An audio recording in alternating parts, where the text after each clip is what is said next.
কালকেই আমার এই বড় জিন্সটা এসেছিল, তো ভাবলাম আজকে ঘুরতে যাব, তাই এই জিন্সটা পরে নিলাম। জানি না কেমন লাগছে, তোমরাই আমাকে কমেন্ট করে জানিও। আর প্যান্টটা যেন অনেকটা ঢলঢলে ছিল, ভাবছিলাম এক্সচেঞ্জ করব, কিন্তু সেটা আর হলো না, কারণ রিটার্ন করা যাবে। আর আমার এই প্যান্টটা এতটাই ভালো লেগে গেছে যে আমার রিটার্ন করতে ইচ্ছা করছে না। তারপরে চলে এসেছিলাম আমি জনসন মলে, সেখানে দুটো ভালোবাসার মানুষ পেয়ে গেছি। সত্যি এই বোন দুটো অনেকটাই কিউট ছিল আর অনেকটাই ভালো ছিল। তারপরে আমরা সবাই মিলে জনসনের মধ্যে সিঁড়ির কাছে বসেছিলাম, একটু আড্ডা টাড্ডা দিলাম। তারপরে আমরা চলে গেছিলাম চা খেতে ব্যারেজে। হ্যাঁ, আজকে আমরা অনেক ঘুরেছি, কিন্তু খুব একটা ভ্লগ করা হয়নি। আর ভ্লগ না করারও কারণ আছে, কারণ গাড়িটা আমি চালাচ্ছিলাম, তো অন্য সময় আমার বোন চালাই, তখন আমি ভ্লগ করি সুন্দর করে। যাই হোক, ব্যারেজ ঘোরার পর তারপরে চলে এসেছিলাম আমরা আড্ডা খানায়, এখানে আড্ডা দিতে। তারপরে আমার রাজকুমার চলে এসছে, আহা, তাকে আমি চা দিয়ে দিলাম। সে বলছে আরে মুখ দেখাও না, ভিডিও করো না, ভিডিও করো না।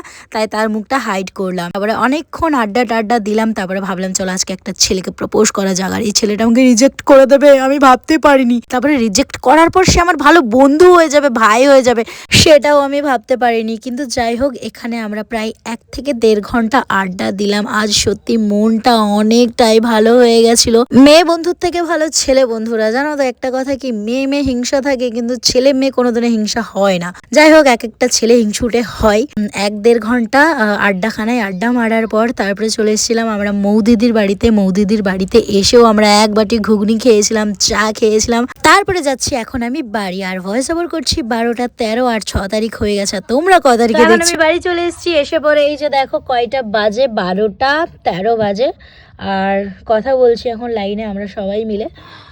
তো যাই হোক, 12টা 13 বাজে আর 6 তারিখ হয়ে গেছে। আর তোমরা এই ভিডিওটা কত তারিখে দেখছো অবশ্যই কমেন্ট করে জানিও। আর এখনই আমি এই ব্লগটা আপলোড করব, কমেন্ট করে জানাও, ঠিক আছে? তোমাদের নাম লিখবে, তাহলে নেক্সট ভিডিওতে তোমাদের নাম নিয়ে নেবো। By, good night.